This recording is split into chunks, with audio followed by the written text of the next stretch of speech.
ನಮಸ್ಕಾರ freedom complaint ಬಾಕ್ಸ್ಗೆ ಸ್ವಾಗತ. ನಾನು ವಸಂತ್. ವೀಕ್ಷಕರೇ, ಕೊರೋನಾ ಹೆಮ್ಮಾರಿ 2019, 20, 21 ಆ ಅವಧಿಯಲ್ಲಿ ಯಾವ ರೀತಿ ಇಡೀ ವಿಶ್ವಾದ್ಯಂತ ಭಾರೀ ಸಾವು ನೋವಿಗೆ ಕಾರಣ ಆಯಿತು ಅನ್ನುವಂಥದ್ದು ಗೊತ್ತಿರುವಂಥ ವಿಚಾರ. ಭಾರತದಲ್ಲೂ ಕೂಡ ಕೊರೋನಾ ಯಾವ ರೀತಿ ಸದ್ದು ಮಾಡುತ್ತೋ, ಕೊರೋನಾ ಹೆಮ್ಮಾರಿಯಿಂದಾಗಿ ಅಪಾರ ಸಾವುಗಳು ಸಂಭವಿಸಿದವು. ಆ ದುರಂತಗಳು ಇನ್ನೂ ಕೂಡ ಕಣ್ಮುಂದೆ ಹಾಗೇ ಇದೆ, ಹಚ್ಚ ಹಸಿರಾಗೇ ಇದೆ. ಇಂತಹ ಸಂದರ್ಭದಲ್ಲಿ ಗಡಿ ಜಿಲ್ಲೆಯಲ್ಲಿ ಮತ್ತೆ ಕೊರೋನಾ ಸದ್ದು ಮಾಡ್ತಾ ಇದೆ ಅನ್ನುವಂಥದ್ದು ಆತಂಕದ ವಿಚಾರ. ಆರೋಗ್ಯ ಇಲಾಖೆಯ ನಿರ್ಲಕ್ಷ್ಯ ಆದರೆ ಇಲ್ಲಿ ಎದ್ದು ಕಾಣಿಸ್ತಾ ಇರುವಂಥದ್ದು ನಾವು ಕಾಣಬಹುದಾಗಿದೆ. ಏನಿದು ಆರೋಗ್ಯ ಇಲಾಖೆ ಯಾವ ರೀತಿ ನಿರ್ಲಕ್ಷ್ಯವನ್ನು ತೋರ್ತು, ಕೊರೋನಾ ಗಡಿ ಜಿಲ್ಲೆಯಲ್ಲಿ ಯಾವ ರೀತಿ ಸದ್ದು ಮಾಡ್ತಾ ಇದೆ, ಇದೆಲ್ಲದರ ಬಗ್ಗೆ ನಾವು ಮಾತಾಡ್ತಾ ಹೋಗೋಣ. ಇದೆ ಈ ಹೊತ್ತಿನ ವಿಶೇಷ ಫ್ರೀಡಮ್ ಕಂಪ್ಲೇಂಟ್ ಬಾಕ್ಸ್.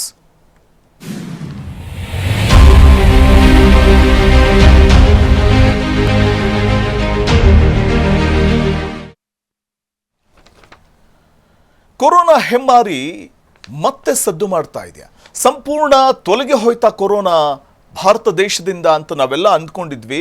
ಆದರೆ ಖಂಡಿತವಾಗ್ಲೂ ಕೊರೋನಾ ಅನ್ನುವಂಥದ್ದು ತೊಲಗಿ ಹೋಗಿಲ್ಲ. ಕೊರೋನಾ ಸೋಂಕಿನ ಹಾವಳಿಯಿಂದಾಗಿ ನಾವು ಸ್ಯಾನಿಟೈಸರ್ ಯೂಸ್ ಮಾಡಬೇಕಾದಂಥ ಒಂದು ಪರಿಸ್ಥಿತಿ ಮತ್ತು ಮಾಸ್ಕನ್ನು ಕಡ್ಡಾಯವಾಗಿ ಧರಿಸಲೇಬೇಕಾದಂಥ ಪರಿಸ್ಥಿತಿ ಬಂದೊದಗಿತ್ತು. ಮತ್ತು ಗುಂಪಾಗಿ ಸೇರೋ ಹಾಗಿಲ್ಲ ಅನ್ನುವಂಥ ಒಂದು ಪರಿಸ್ಥಿತಿ ಯಾವ ರೀತಿ ಮನುಷ್ಯನನ್ನು ಹಿಂಡಿ ಹಿಪ್ಪೆ ಮಾಡಿತ್ತು ಕೊರೋನಾ ಹೆಮ್ಮಾರಿ, ಮಾನಸಿಕವಾಗಿ ದೈಹಿಕವಾಗಿ ಅನ್ನುವಂಥದ್ದು ಗೊತ್ತಿರುವಂಥ ವಿಚಾರ. ಈಗ ಮತ್ತೆ ಸದ್ದು ಮಾಡ್ತಾ ಇದೆ ಗಡಿ ಜಿಲ್ಲೆಯಲ್ಲಿ ಕೊರೋನಾ. ಆದರೆ ಆರೋಗ್ಯ ಇಲಾಖೆಯ ನಿರ್ಲಕ್ಷ್ಯದಿಂದಾಗಿ ಒಂದು ಜೀವ ಹೋಗಿದೆ. ಇದು ಆ ಸ್ಥಳೀಯ ಮಟ್ಟದಲ್ಲಿ ತೀವ್ರ ಆಕ್ರೋಶಕ್ಕೆ ಕಾರಣವಾಗ್ತಾ ಇದೆ.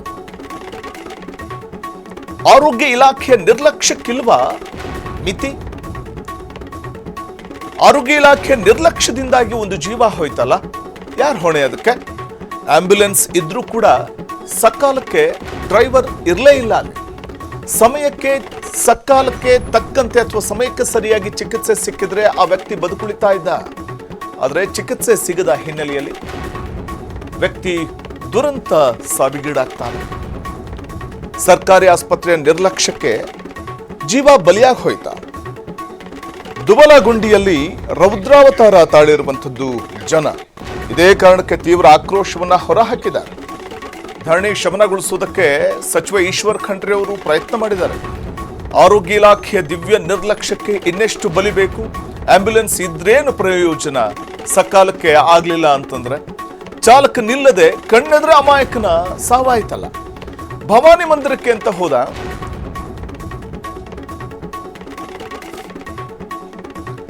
ಭಕ್ತ, ಆದ್ರೆ ಅಲ್ಲೇ ದುರಂತ ಸಾವಿಗೀಡಾಗ್ತಾನೆ. ತುರ್ತು ಸೇವೆ ಅನ್ನುವಂಥದ್ದು ಕಾಗದಕ್ಕಷ್ಟೇ ಸೀಮಿತವಾಯ್ತಾ? ಗಡಿ ಜಿಲ್ಲೆಯಲ್ಲಿ ಆರೋಗ್ಯ ವ್ಯವಸ್ಥೆ ಅನ್ನುವಂಥದ್ದು ಅಯೋಮಯವಾಗಿದೆ ಅನ್ನೋದಕ್ಕೆ ಇದೊಂದು ಬೆಸ್ಟ್ ಎಕ್ಸಾಂಪಲ್. ಆಂಬ್ಯುಲೆನ್ಸ್ಗೋಸ್ಕರ 45 ನಿಮಿಷ ಕಾಯ್ದಿದ್ದಾರೆ, ಆದ್ರೂ ಕೂಡ ಸಕಾಲಕ್ಕೆ ಆಂಬ್ಯುಲೆನ್ಸ್ ಬಂದಿಲ್ಲ. ಕಾರಣ ಆಂಬ್ಯುಲೆನ್ಸ್ ಇದೆ, ಆದ್ರೆ ಚಾಲಕನೇ ಇಲ್ಲ. ಸೊ ಇದು ಯಾವ ರೀತಿ ದುರಂತ ಅಂತ್ಯವನ್ನ ಕಾಣುವಂತೆ ಮಾಡಿಬಿಡುತ್ತೆ, ಬರುವ ವ್ಯಕ್ತಿಯ ಜೀವವನ್ನ ಕಸಿದುಕೊಂಡು ಬಿಡುತ್ತೆ. ಆರೋಗ್ಯ ಇಲಾಖೆಯ ನೆಗ್ಲಿಜೆನ್ಸ್ ಎಷ್ಟು ಮಟ್ಟಿಗಿದೆ ಅನ್ನುವಂಥದ್ದು ನಾವಿಲ್ಲಿ ಕಾಣಬಹುದಾಗಿದೆ. ಸಮಯಕ್ಕೆ ಸರಿಯಾಗಿ ಚಿಕಿತ್ಸೆ ಸಿಕ್ಕಿದ್ರೆ ಭವಾನಿ ಅನ್ನುವಂಥ ಭಕ್ತ ಬದುಕುಳಿತಾ ಇದ್ರು. ಆದರೆ ಆ ಭವಾನಿ ಅನ್ನುವಂಥ ವ್ಯಕ್ತಿ ಏನಿದ್ದಾರೆ ಅವರು ಸಕಾಲಕ್ಕೆ ಚಿಕಿತ್ಸೆ ಸಿಗದ ಹಿನ್ನೆಲೆಯಲ್ಲಿ ದುರ್ಮರಣಕ್ಕೀಡಾಗ್ತಾರೆ. ಸರ್ಕಾರಿ ಆಸ್ಪತ್ರೆಯ ದಿವ್ಯ ನಿರ್ಲಕ್ಷ್ಯಕ್ಕೆ ಬಲಿಯಾಯ್ತಾ ಜೀವ. ದುಬಲಗುಂಡಿಯಲ್ಲಿ ರೊಚ್ಚಿಗೆದ್ದಿದ್ದಾರೆ ಜನ. ಮುಖ್ಯ ರಸ್ತೆಯಲ್ಲೇ ಶವವನ್ನಿಟ್ಟು ಪ್ರತಿಭಟನೆಯನ್ನು ನಡೆಸಿದ್ದಾರೆ. ವೈದ್ಯರಿದ್ರೂ ಕೂಡ ದಿಕ್ಕು ತೋಚದ ದುಸ್ಥಿತಿ. ಆಸ್ಪತ್ರೆಯಲ್ಲೇ ಆ ಅಮಾಯಕ ರೋಗಿ ಒದ್ದಾಡಿ ಪ್ರಾಣ ಬಿಟ್ಟಿದ್ದಾನೆ. ಡಿಎಚ್ಒ ವಿರುದ್ಧ ಗ್ರಾಮಸ್ಥರು ಕಿಡಿಕಾರ್ತಾರೆ. ಡಿಎಚ್ಒ ಕರ್ತವ್ಯವನ್ನ ಮರೆತಿದ್ದಾರೆ ಅಂತ ಆಕ್ರೋಶ ಹೊರಹಾಕಿದ್ದಾರೆ. ದುಬಲಗುಂಡಿಯಲ್ಲಿ ಜನತೆ ರೊಚ್ಚಿಗೆದ್ದಿದ್ದಾರೆ. ಮುಖ್ಯ ರಸ್ತೆಯಲ್ಲೇ ಶವವನ್ನು ಇಟ್ಟು ಪ್ರತಿಭಟನೆ ನಡೆಸಿದ್ದಾರೆ. ಕಣ್ಣೆದ್ರೆ ಸಾವು ಕಂಡ್ರು ಕೂಡ ಎಚ್ಚೆತ್ತುಕೊಳ್ತಾ ಇಲ್ಲ ಆ ಇಲಾಖೆ, ಆರೋಗ್ಯ ಇಲಾಖೆ ಅನ್ನುವಂಥದ್ದು ನಿಜಕ್ಕೂ ದುರ್ದೈವದ ಸಂಗತಿ. ಬಡವರು ಬಂದ್ರೆ ಸಿಬ್ಬಂದಿಯಿಂದ ಕಡೆಗಣನೆ ಯಾಕೆ? ಆಸ್ಪತ್ರೆ ಅವ್ಯವಸ್ಥೆಗೆ ಒಂದು ಬಡ ಕುಟುಂಬ ಬೆಲೆ ತರಬೇಕಾದಂಥ, ಒಂದು ಅಮಾಯಕ ಜೀವ ಬೆಲೆ ತರಬೇಕಾದಂಥ ಪರಿಸ್ಥಿತಿ ಇದೆಯಲ್ಲ. ಸಚಿವರ ಭರವಸೆಯ ಬಳಿಕ ಆಕ್ರೋಶ ತಣ್ಣಗಾಗಿದೆ. ಆದರೆ ಆಂಬ್ಯುಲೆನ್ಸ್ ಕೀ ಇದ್ರೂ ಕೂಡ ಡ್ರೈವರ್ ಇರಲಿಲ್ಲ ಅಂತಂದ್ರೆ ಆ ಡ್ರೈವರ್ ಇದ್ದೂ ಕೂಡ ಆತ ಎಲ್ಲಿ ಹೋಗಿದ್ದ ಅನ್ನುವಂಥದ್ದು. ತುಕಾರಾಮ್ ಅನ್ನುವಂಥ ಭಕ್ತನ ಆ ವ್ಯಕ್ತಿಯ ಸಾವಿಗೆ ನ್ಯಾಯ ಸಿಗೋದು ಯಾವಾಗ? ಒಂದ್ಸಾರಿ ಜೀವ ಹೋದ್ರೆ ಮತ್ತೆ ಮರಳಿ ಬರೋದಿಲ್ಲ. ಆದರೆ ಬದುಕಿದ್ದಂಥ ಸಂದರ್ಭದಲ್ಲಿ ಆ ವ್ಯಕ್ತಿ ನೆರಳಾಡ್ತಿದ್ದಂತಹ ಸಂದರ್ಭದಲ್ಲಿ ಸಕಾಲಕ್ಕೆ ಚಿಕಿತ್ಸೆ ಸಿಕ್ಕಿದ್ರೆ ಆ ವ್ಯಕ್ತಿ ಬದುಕುಳಿತಿದ್ನ? ಬೀದರ್ನಲ್ಲಿ ವೈದ್ಯಕೀಯ ನಿರ್ಲಕ್ಷ್ಯದ ಕರಾಳ ಮುಖ ಬಯಲಾಗಿದೆ. ಶಾಶ್ವತ ಪರಿಹಾರದ ಭರವಸೆಯನ್ನ ಈಶ್ವರ್ ಖಂಡ್ರೆ ಕೊಟ್ಟ ನಂತರದಲ್ಲಿ ಪ್ರತಿಭಟನೆ ತಣ್ಣಗಾಗಿದೆ. 3 ಕಾಸಿನ ವ್ಯವಸ್ಥೆಗೆ ಬಲಿಯಾಗಿರುವಂತದ್ದು ಭವಾನಿ ಅನ್ನುವಂಥ ಭಕ್ತ. ಆರೋಗ್ಯ ಇಲಾಖೆಯ ದಿವ್ಯ ನಿರ್ಲಕ್ಷ್ಯ ಎಷ್ಟು ಮಟ್ಟಿಗಿದೆ, ಇವತ್ತಿನ ದಿನಮಾನದಲ್ಲಿ ಆರೋಗ್ಯ ಇಲಾಖೆಯ ಸೇವೆ ಹೇಗಿದೆ ಅನ್ನೋದಕ್ಕೆ ಇದಕ್ಕಿಂತ ನಿದರ್ಶನ ಮತ್ತೊಂದು ಬೇಕಾಗಿಲ್ಲ ಅಂತ ಅನ್ಸುತ್ತೆ. ವೀಕ್ಷಕರೇ, ಸರ್ಕಾರಿ ಆಸ್ಪತ್ರೆಗಳ ಕಟ್ಟು ವಾಸ್ತವಕ್ಕೆ ಮತ್ತೊಂದು ಉದಾಹರಣೆ ಇದು, ಬೆಸ್ಟ್ ಎಕ್ಸಾಂಪಲ್ ಇದು. ಸರ್ಕಾರಿ ಆಸ್ಪತ್ರೆ ಅಂದರೆ ಮೂಗು ಮುರಿಯವರೇ ಹೆಚ್ಚು. ಸರ್ಕಾರಿ ಆಸ್ಪತ್ರೆಯಲ್ಲಿ ಸರಿಯಾಗಿ ಚಿಕಿತ್ಸೆ ಸಿಗೋದಿಲ್ಲ ರೀ, ಸ್ವಲ್ಪ ದುಡ್ಡು ಖರ್ಚಾದರೂ ಪರವಾಗಿಲ್ಲ, ತ್ವರಿತವಾದಂಥ ಚಿಕಿತ್ಸೆ ಸಿಗುತ್ತೆ, ಖಾಸಗಿ ಆಸ್ಪತ್ರೆಗೆ ಹೋಗೋಣ ಅನ್ನುವಂಥವರೇ ಹೆಚ್ಚು. ಯಾಕೆ ಅಂತಂದರೆ ಈ ದರಿದ್ರ ವ್ಯವಸ್ಥೆಗಳು ಸರ್ಕಾರಿ ಆಸ್ಪತ್ರೆಗಳಲ್ಲಿ ಇದೆ ಅನ್ನುವಂಥದ್ದು ಜನಸಾಮಾನ್ಯರು ಮಾಡುವಂಥ ಆಕ್ರೋಶದ ನುಡಿಗಳಿವು, ಅಥವಾ ಅವರು ಮಾತಾಡುವಂಥ ಆಕ್ರೋಶದ ಮಾತುಗಳಿವು. ವೀಕ್ಷಕರೇ, ನಾವಿಲ್ಲಿ ಗಡಿ ಜಿಲ್ಲೆಯಲ್ಲಿ ಆಗಿರುವಂಥ ದುರಂತದ ಕುರಿತಾಗಿ ಹೇಳ್ತಾ ಹೋಗ್ತಿದ್ದೀವಿ. ಬಡವರ ಆಸ್ಪತ್ರೆಗಳಲ್ಲಿ ತುರ್ತು ಸೇವೆಗಳು ಕೇವಲ ಕಾಗದಕ್ಕಷ್ಟೇ ಸೀಮಿತವಾಗಿದೆಯಾ ಅನ್ನುವಂಥ ಒಂದು ಪ್ರಶ್ನೆ ಹುಟ್ಟು ಹಾಕುವಂತೆ ಮಾಡ್ತಾ ಇದೆ ಈ ಘಟನೆ. ಆಂಬ್ಯುಲೆನ್ಸ್ ಇತ್ತು, ಆದರೆ ಓಡಿಸೋದಕ್ಕೆ ಡ್ರೈವರೇ ಇಲ್ಲ. ಅಂದರೆ ಪರಿಣಾಮ ಸಮಯಕ್ಕೆ ಸರಿಯಾಗಿ ಚಿಕಿತ್ಸೆ ಸಿಕ್ಕಿಲ್ಲ. ಇದರಿಂದಾಗಿ ವ್ಯಕ್ತಿಯೊಬ್ಬ ಕೊನೆಯುಸಿರೆಳೆದಿದ್ದಾರೆ.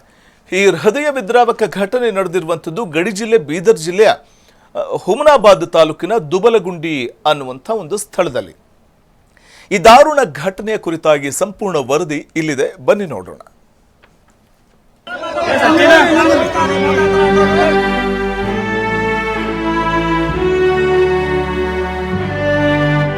ಸರ್ಕಾರಿ ವ್ಯವಸ್ಥೆಯ ಧನದಾಹ ಮತ್ತು ನಿರ್ಲಕ್ಷ್ಯಕ್ಕೆ ಅಮಾಯಕ ಜೀವಗಳು ಬಲಿಯಾಗುವುದು ಹೊಸದೇನೂ ಅಲ್ಲ.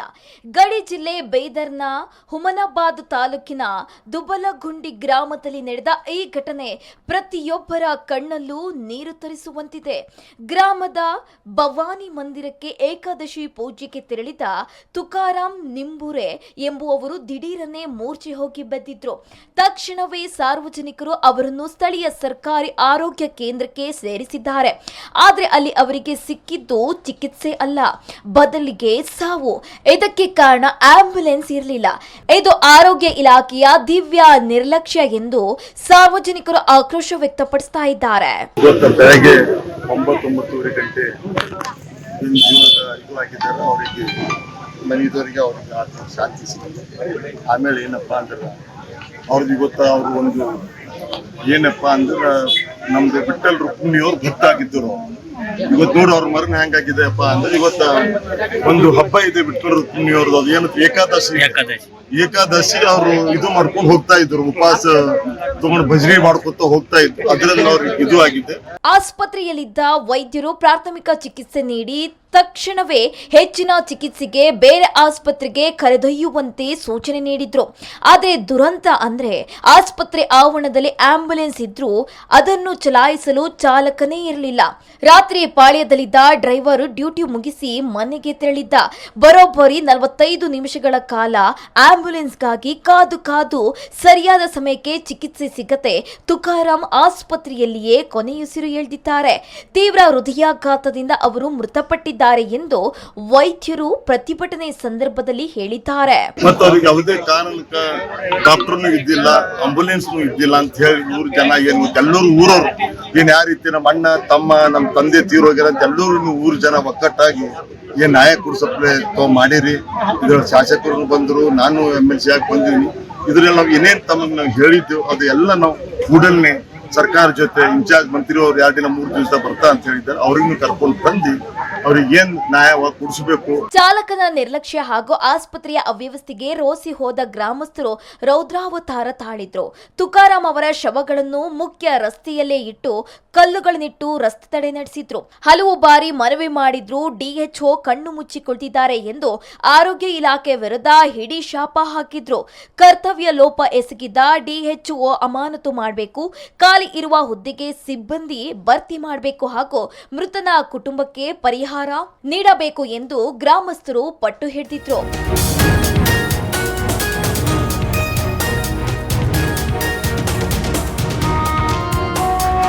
ಸ್ಥಳದಲ್ಲಿ ಬಿಗುವಿನ ವಾತಾವರಣ ನಿರ್ಮಾಣವಾಗುತ್ತಿದ್ದಂತೆ ಹುಮನಾಬಾದ್ ಶಾಸಕ ಡಾಕ್ಟರ್ ಸಿದ್ದು ಪಾಟೀಲ್ ಹಾಗೂ ಎಂಎಲ್ಸಿ ಭೀಮರಾವ್ ಪಾಟೀಲ್ ಭೇಟಿ ನೀಡಿದ್ರು.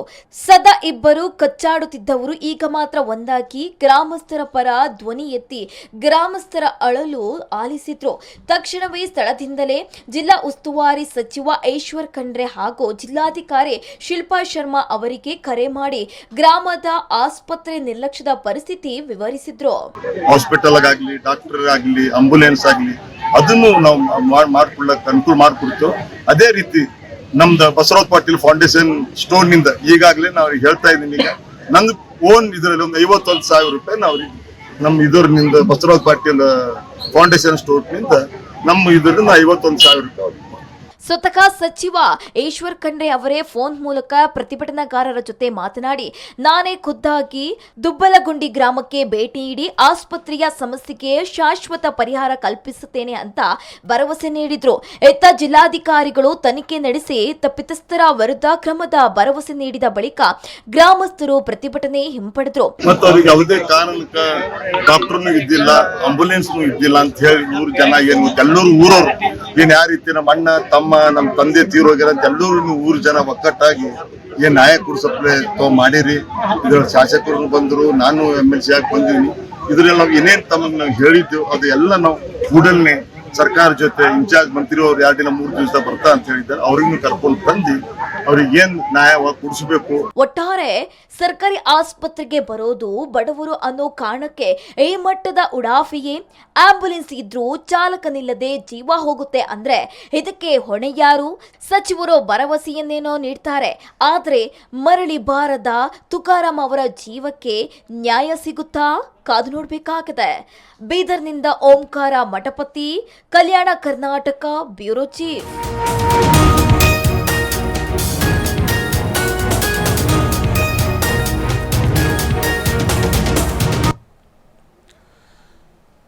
ನೋಡ್ತಾ ಇದ್ರಲ್ಲ ಸ್ಟೋರಿ.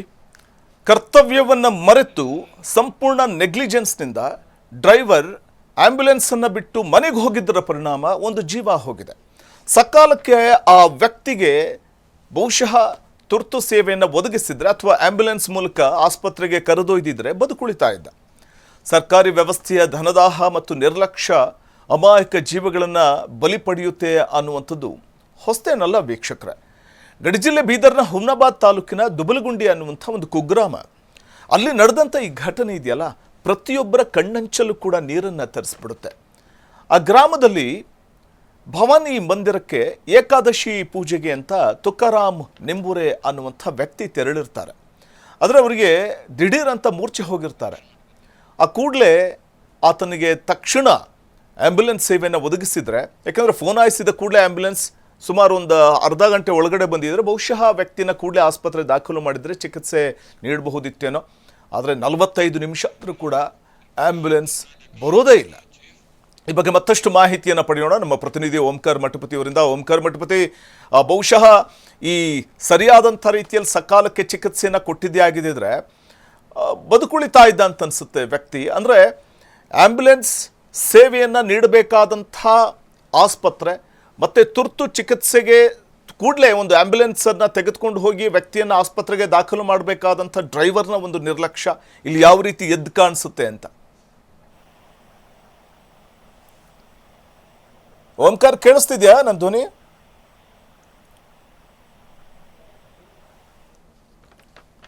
ಮತ್ತೊಮ್ಮೆ ಅವರನ್ನ ಸಂಪರ್ಕಿಸುವಂಥ ಪ್ರಯತ್ನವನ್ನು ಮಾಡ್ತೀನಿ. ಜೀವ ಹೋಗ್ತಾ ಇದ್ರು ಕೂಡ ಮೌನವಾಗಿರುವಂಥದ್ದು DHO. ಇದರ ಹೊಣೆಗಾರಿಕೆ ಹೊರಲೇಬೇಕಲ್ವಾ? ಆಸ್ಪತ್ರೆ ಇದರ ಹೊಣೆಗಾರಿಕೆಯನ್ನು, ಈ ವ್ಯಕ್ತಿಯ ಜೀವ ಹೋಗಿದೆಯಲ್ಲ ಅದರ ಹೊಣೆಗಾರಿಕೆಯನ್ನು ಹೊರಲೇಬೇಕಲ್ಲ. ವೀಕ್ಷಕರೇ, ಒಂದಷ್ಟು ಮಾಹಿತಿಗಳನ್ನ ನಿಮಗೆ ಕೊಡ್ತಾ ಹೋಗ್ತೀನಿ. ನೋಡಿ, ಹೊಸದಾಗಿ ಜಾರಿಗೆ ಬಂದಿರುವಂಥ ಭಾರತೀಯ ನ್ಯಾಯ ಸಂಹಿತೆ BNS ಸೆಕ್ಷನ್ 106(1) ಅಥವಾ ಹಳೆ IPS ಸೆಕ್ಷನ್ 304A ಅಡಿಯಲ್ಲಿ ಈ ಸಂಬಂಧ ಪ್ರಕರಣವನ್ನು ದಾಖಲಿಸಬಹುದು. ಆಂಬ್ಯುಲೆನ್ಸ್ ಚಾಲಕ ಲಭ್ಯವಿಲ್ಲದ ಕಾರಣ ಅದು ಕರ್ತವ್ಯ ಲೋಪ ಆಗುತ್ತೆ. ಸಮಯಕ್ಕೆ ಸರಿಯಾಗಿ ಚಿಕಿತ್ಸೆ ಸಿಗದೆ ರೋಗಿ ಮೃತಪಟ್ಟರೆ ಅದು ಕಾನೂನಿನ ಪ್ರಕಾರ ಡೆತ್ ಬೈ ನೆಗ್ಲಿಜೆನ್ಸ್, ಅಂದರೆ ನಿರ್ಲಕ್ಷ್ಯದಿಂದ ಸಂಭವಿಸಿದ ಸಾವು ಅಂತ ಕೂಡ ಗಂಭೀರ ಅಪರಾಧದ ವ್ಯಾಪ್ತಿಗೆ ಬರುತ್ತೆ. ಮತ್ತು ಇಂತಹ ಸಂದರ್ಭದಲ್ಲಿ ಚಾಲಕ, ಆಂಬ್ಯುಲೆನ್ಸ್ ನಿರ್ವಹಣಾ ಸಂಸ್ಥೆ ಮತ್ತು ಆಸ್ಪತ್ರೆ ಆಡಳಿತ ಮಂಡಳಿ ವಿರುದ್ಧ ಕಠಿಣ ಕ್ರಿಮಿನಲ್ ಮತ್ತು ನಾಗರಿಕ ಕ್ರಮಗಳನ್ನು ಕೈಗೊಳ್ಳುವುದಕ್ಕೆ ಭಾರತೀಯ ಕಾನೂನಿನಲ್ಲಿ ಅವಕಾಶ ಇದೆ.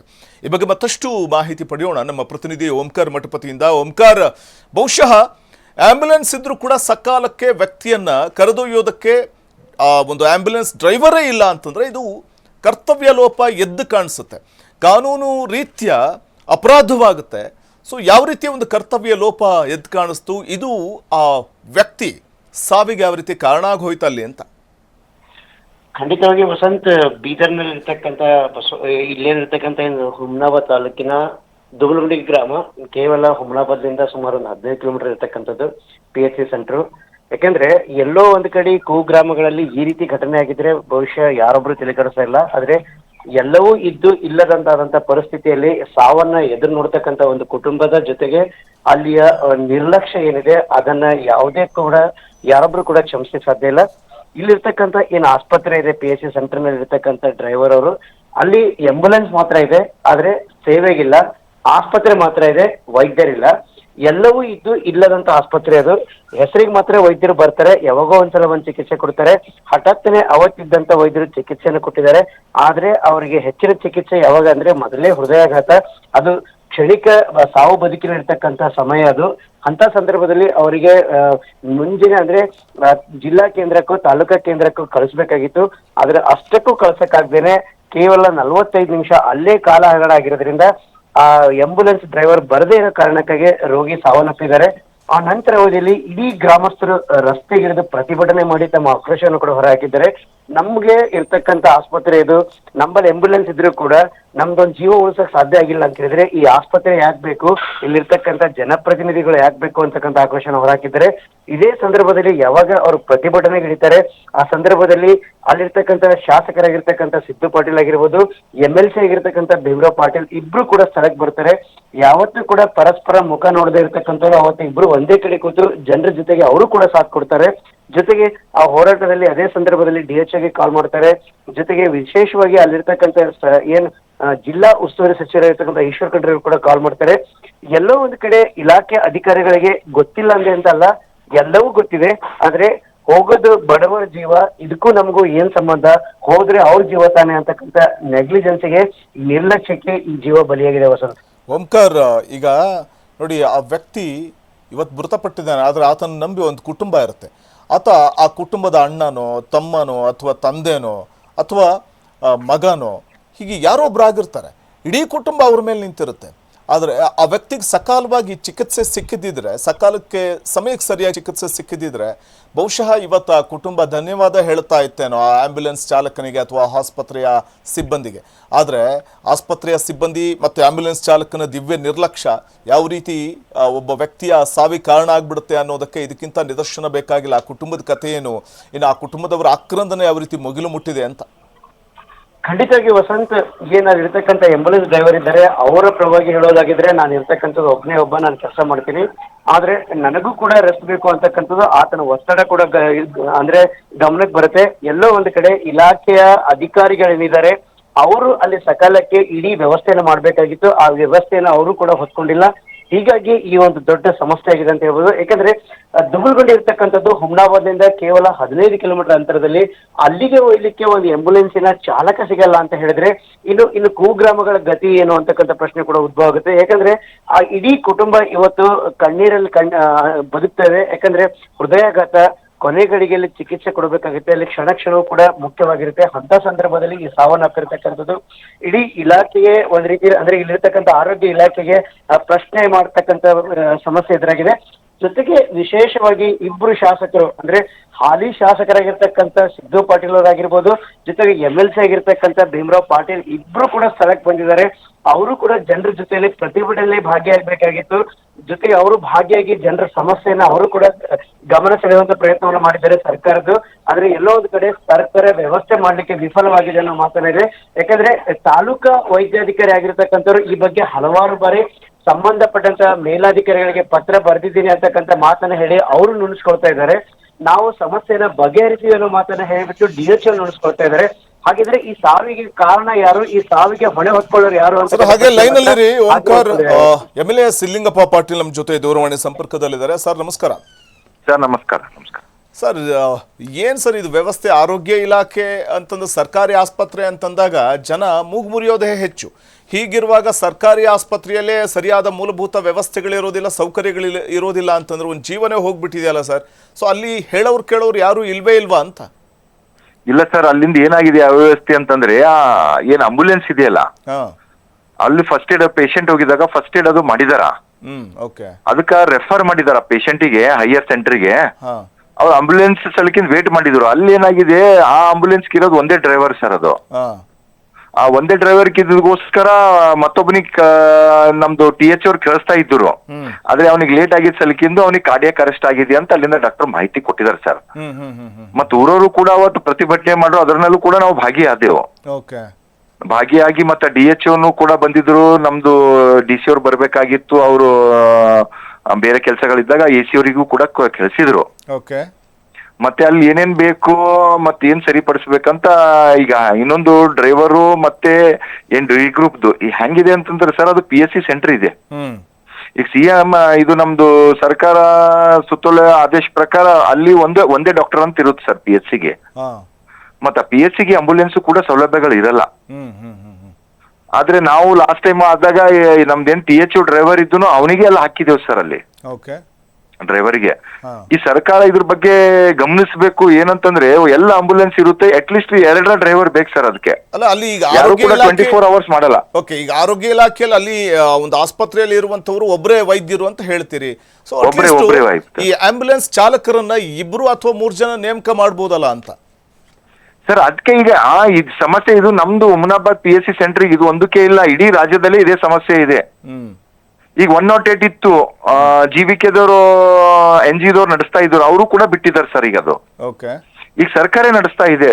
ಇದ್ರ ಬಗ್ಗೆ ಮೊನ್ನೆ ನಮ್ಮ ಆರೋಗ್ಯ ಸಚಿವರು ಇದ್ರ ಬಗ್ಗೆ ನಮಗೆಲ್ಲ ಡಾಕ್ಟರ್ಸ್ಗಳು ಏನ್ ಡಾಕ್ಟರ್ಸ್ MLAಗಳು ಮಂತ್ರಿಗಳು ಇದೇವಲ್ಲ, ಇದ್ರ ಬಗ್ಗೆ ಸಲಹೆ ಸೂಚನೆ ಬಗ್ಗೆ ಒಂದು ಮೀಟಿಂಗು ಕೂಡ ಇಟ್ಟಿದ್ರು. ಇದ್ರ ಬಗ್ಗೆ ನಾವು ಕೂಡ ಹೇಳಿದೇವು, ಎಲ್ಲಾ ಕಡೆ ಈ ತರ ಸಮಸ್ಯೆ ಆಗ್ತಾ ಇದೆ. ಮತ್ತು ನೋಡಿ, ಜನರಲ್ ಹಾಸ್ಪಿಟಲ್ ನಲ್ಲಿ ಒಬ್ಬರು ಗೈನಕಾಲಜಿಸ್ಟ್ ಕೊಡ್ತಾರೆ ಸರ್. ಈಗ ಒಬ್ಬರು ಗೈನಕಾಲಜಿಸ್ಟ್ 8 ಅವರ್ಸ್ 12 ಅವರ್ಸ್ ಡ್ಯೂಟಿ ಮಾಡ್ಬೋದು ಸರ್. ನೆಕ್ಸ್ಟ್ 12 ಅವರ್ಸ್ ಹೆಂಗೆ ಅಂತ ಅದನ್ನು ಕೂಡ ನಾವು ಪ್ರಶ್ನೆ ಮಾಡಿದೇವು ಸರ್.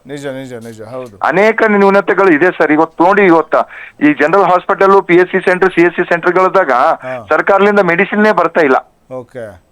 ಈ ಜನರಲ್ ಹಾಸ್ಪಿಟಲ್ಗೆ 800 ತರದ ಮೆಡಿಸಿನ್ಸ್ ಬೇಕು ಸರ್ ಅಲ್ಲಿ. ಅಲ್ಲ, ಬೇರೆ ಎಲ್ಲವನ್ನೂ ಮಾತಾಡ್ತಾರೆ, ಆ ಅಭಿವೃದ್ಧಿ ಈ ಅಭಿವೃದ್ಧಿ ಅಂತ. ಆರೋಗ್ಯ ಇಲಾಖೆ ಶಿಕ್ಷಣ ವ್ಯವಸ್ಥೆ ಬಗ್ಗೆ ತಲೆನೇ ಕೆಡಿಸ್ಕೊಳ್ಳಲ್ವಲ್ಲ ಅಂತ ಸರ್. ಈಗ ಸರ್ಕಾರ ಹೇಳುತ್ತೆ, ನಾ ಗ್ಯಾರಂಟಿ ಕೊಟ್ಟಿನಿ, ಈ ಗ್ಯಾರಂಟಿ ಕೊಟ್ಟಿನಿ ಅಂತ. ಜನರಿಗೆ ಬೇಕಾಗಿದ್ದು ಒಂದು ಶಿಕ್ಷಣ, ಒಂದು ಆರೋಗ್ಯ, 2 ಬಹಳ ಮಹತ್ವದ ಇದೆ. ನಾ ಯಾವಾಗ್ಲೂ ಕೂಡ ಪದೇ ಹೇಳ್ತಾ ಇರ್ತೇವೆ. ಇವ್ 2 ಕೊಟ್ರೆ ಯಾವ್ದು ಕೂಡ ಬೇಕಾಗಿಲ್ಲ ಜನರಿಗೆ. ಒಳ್ಳೆ ಶಿಕ್ಷಣ ಕೊಟ್ರೆ ಅಂದ್ರೆ ಮಕ್ಕಳು ಒಳ್ಳೆ ಶಿಕ್ಷಣ ತಗೊಂಡು ಅವ್ರವ್ರ ಕಾಲ್ ಮ್ಯಾಗ ನಿಂದಿರ್ಬಹುದು. ಈಗ ಬಡ ಜನರಿಗೆ ಒಳ್ಳೆ ಆರೋಗ್ಯ ಕೊಟ್ಟೆವು ಅಂತಂದ್ರೆ, ಒಳ್ಳೆ ಟ್ರೀಟ್ಮೆಂಟ್ ಹಾಸ್ಪಿಟಲ್ ಸೌಲಭ್ಯಗಳು ಕೊಟ್ಟೆವು ಅಂತಂದ್ರೆ ಏನು ಕೂಡ ಬೇಕಾಗಿಲ್ಲ. ನೋಡಿ, ಅಲ್ಲಿ ಆಸ್ಪತ್ರೆ ಸಿಬ್ಬಂದಿಗಳಿಲ್ಲ, ಆಂಬ್ಯುಲೆನ್ಸ್ಗಳಿಲ್ಲ, ಮತ್ತೊಂದ್ ಕಡೆ ಮೆಡಿಸಿನ್ ಕೂಡ ಸರಿಯಾಗಿ ಸಪ್ಲೈ ಆಗೋದಿಲ್ಲ ಸಕಾಲಕ್ಕೆ ಸರಿಯಾಗಿ ಅಂತಂದ್ರೆ ಇನ್ನು ಖಾಸಗಿ ಆಸ್ಪತ್ರೆಗಳತ್ತ ಅಥವಾ ಮೆಡಿಕಲ್ಗಳತ್ತ ಮುಖ ಮಾಡ್ತಾರೆ ಅಲ್ವೇ? ಅದಕ್ಕೆ ಏನಾಗ್ತಾ ಇದೆ, ಜನರು ನಿನ್ನೆ ಒಬ್ಬ ಬಡ ಬಂದಿನು ಪಾಪ, ಅವ್ನ ಮಗಂದು ಕೈ ಫ್ರಾಕ್ಚರ್ ಆಗಿದೆ ಅಂತ. ನಾನು ಅಂದಲ್ಲಿ ಗೌರ್ಮೆಂಟ್ ಹಾಸ್ಪಿಟಲ್ದಾಗ ಇರ್ತೀನಿ ಹೋಗಂದ್ರೆ, ಇಲ್ಲ ಸರ್ ಅಲ್ಲಿ ಟ್ರೀಟ್ಮೆಂಟ್ ಬರೋಬರ್ ಆಗಲ್ಲ, ನಾ ಖಾನಗಿ ಹಾಸ್ಪಿಟಲ್ಗೆ ಹೋಗ್ತಾ ಅಂತ. ಈ ತರ ಆಗ್ತಾ ಇದೆ ಸರ್. ಅದೇ ಜನಗಳಿಗೂ ನಂಬಿಕೆ ಇಲ್ದಂಗ ಆಗೋಗ್ಬಿಟ್ಟಿದೆ ಸರ್ಕಾರಿ ಆಸ್ಪತ್ರೆ. ಹೌದು ಸರ್. ಇದಕ್ಕೆ ಇದು ಸರ್ಕಾರ ಸರಿಪಡಿಸ್ಬೇಕು ಸರ್. ಇದು ನಾವು ಕೂಡ ಮಾಡ್ಬೇಕು, ಸರ್ಕಾರನು ಕೂಡ. ಸರ್ಕಾರದ ಗಮನಕ್ಕೆ ತರುವಂತ ಪ್ರಯತ್ನ ಏನಾದ್ರು ಮಾಡ್ತೀರಾ ಹೇಗೆ ಅಂತ ತಾವು? ನಾವು ಮೊನ್ನೆನೂ ಕೂಡ ಮೀಟಿಂಗ್ ನಲ್ಲಿ ಮಂತ್ರಿಗಳಿಗೆ ಹೇಳಿದೇವು ಸರ್, ಆರೋಗ್ಯ ಸಚಿವರಿಗೆ ಏನ್ ನ್ಯೂನತೆಗಳಿದೆ ಅಂತ ಅದನ್ನು ಕೂಡ ನಾವು ಅವ್ರ ಗಮನಕ್ಕೆ ತಂದಿದ್ದೇವೆ ಸರ್. ಈಗ ಏನ್ ಹೇಳಿದ್ರು? ಇಲ್ಲ, ಇದಕ್ಕೆ ಸರಿಪಡಿಸೋಣ ಅಂತ ಹೇಳಿದ್ದಾರೆ. ಈಗ ಎಲ್ಲಿ ಡಾಕ್ಟರ್ಗಳು ಕೊರತೆ ಇದೆ ಅಂತ, ಅದು ಎಲ್ಲೆಲ್ಲಿ ಡಾಕ್ಟರ್ ಅವೈಲಬಿಲಿಟಿ ಇದೆ ತಗೊಳ್ಳಿ ಅಂತ ಆದೇಶ ಮಾಡಿದ್ದಾರೆ ಸರ್. ಈಗ ಒಂದು ನಾವು ಗಮನಿಸ್ಬೇಕಾಗುತ್ತೆ, ಈಗ BNS ಆಕ್ಟ್ ಅಡಿ ಈಗ ಒಂದ್ ಕಡೆ ಆಂಬ್ಯುಲೆನ್ಸ್ ಡ್ರೈವರು ಆತ ನಾನು ಒಬ್ಬನೇ ಇದ್ದೀನಿ ಅಂತ ಹೋದ್ರು ಕೂಡ ಹೊಣೆಗಾರಿಕೆಯಿಂದ ನುಣಿಸ್ಕೊಳ್ಳೋದಕ್ಕೆ ಆಗೋದಿಲ್ಲ. ಆತನ ಜವಾಬ್ದಾರಿ ಕೂಡ ಇಲ್ಲಿ ಇಂಪಾರ್ಟೆಂಟ್ ಆಗುತ್ತೆ. ನೋಡಿ, ಈ ಹೊಸದಾಗಿ ಜಾರಿ ಬಂದಿರುವಂಥ, ತಮಗೂ ಗೊತ್ತಿರುತ್ತೆ, BNS ಸೆಕ್ಷನ್ 106(1) ಪ್ರಕಾರ ಅಥವಾ ಹಳೆಯ IPS ಸೆಕ್ಷನ್ 304A ಪ್ರಕಾರ ಈ ಅಡಿಯಲ್ಲಿ ಪ್ರಕರಣವನ್ನು ದಾಖಲಿಸಬಹುದು. ಆ ವ್ಯಕ್ತಿಯ ಮೇಲೆ, ಅಂದರೆ ಆಂಬ್ಯುಲೆನ್ಸ್ ಚಾಲಕನ ಮೇಲೆ ಯಾವುದೇ ವ್ಯಕ್ತಿ ಉದ್ದೇಶಪೂರ್ವಕವಲ್ಲದೆ ಇದ್ರೂ ಕೂಡ ತನ್ನ ಬೇಜವಾಬ್ದಾರಿತನ ಅಥವಾ ನಿರ್ಲಕ್ಷ್ಯದ ಕೃತ್ಯದಿಂದ ಕರ್ತವ್ಯಕ್ಕೆ ಗೈರಾದರೆ, ಇನ್ನೊಬ್ಬರ ಸಾವಿಗೆ ಕಾರಣ ಆದರೆ ಆತನಿಗೆ 5 ವರ್ಷದವರೆಗೆ ಜೈಲು ಶಿಕ್ಷೆ ಮತ್ತು ಭಾರಿ ದಂಡ ವಿಧಿಸಲಾಗುತ್ತೆ ಅಂತ ಕಾನೂನೇ ಹೇಳುತ್ತೆ. ಒಂದು ವೇಳೆ ಯಾವುದೇ ಮಾಹಿತಿ ನೀಡದೆ ತುರ್ತು ಪರಿಸ್ಥಿತಿ ಸಂದರ್ಭದಲ್ಲಿ ಕರ್ತವ್ಯದಿಂದ ಓಡಿ ಹೋಗಿದ್ರು ಕೂಡ ಶಿಕ್ಷೆ ಇನ್ನಷ್ಟು ಕಠಿಣ ಆಗುತ್ತೆ.